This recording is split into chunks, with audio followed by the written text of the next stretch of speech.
We provide you the platform to turn your dreams into reality. Give wings to your aspirations with KR Mangalam University.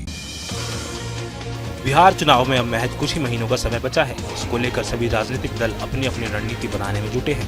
लेकिन इस बार चुनाव से पहले एक मुद्दा है जो सबसे ज्यादा चर्चा में बना हुआ है, बिहार वोटर लिस्ट वेरिफिकेशन, जिसको लेकर सत्ता पक्ष और विपक्ष दोनों आमने सामने हैं और अभी मामला सीधा सुप्रीम कोर्ट की चौखट पर पहुंच गया है, जहां 10 जुलाई को इसकी सुनवाई होनी है।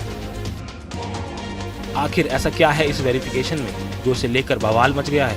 क्यों विपक्ष को इसमें खतरा दिख रहा है और सुप्रीम कोर्ट ने इतनी जल्दी इस पर सुनवाई के लिए हामी क्यों भर दी?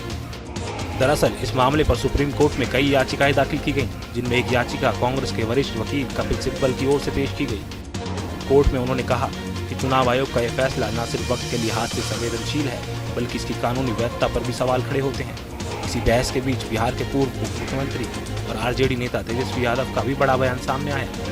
कोर्ट ने इस मामले की गंभीरता को समझते हुए 10 जुलाई की तारीख तय कर दी है और सिर्फ बिहार ही नहीं, पूरे देश की निगाहें इस पर टिकी हैं। आपको बता दें कि चुनाव आयोग ने बिहार में वोटर लिस्ट वेरिफिकेशन की जो प्रक्रिया शुरू की है, उसमें लोगों को अपना नाम वोटर लिस्ट में बनाए रखने के लिए कुछ डॉक्यूमेंट जमा करने होंगे, जिसमें एड्रेस प्रूफ, आईडी वगैरह शामिल हैं।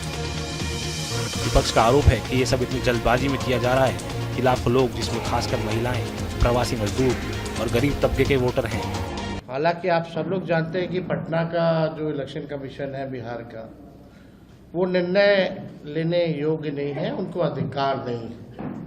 अब तक ऐसा क्यों नहीं हुआ कि विपक्ष के सवाल को, जनता के सवाल को आकर एक बार भी अगर प्रेस कॉन्फ्रेंस करके सारी बात को स्पष्ट कर देते, क्लियर कर देते, कोई कंफ्यूजन नहीं रहता।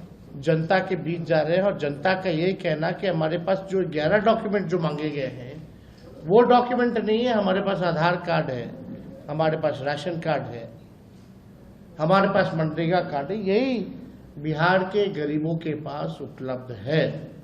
उन पर खतरा पड़ सकता है। इस मामले पर AIMIM सांसद असदुद्दीन ओवैसी का भी रिएक्शन आया।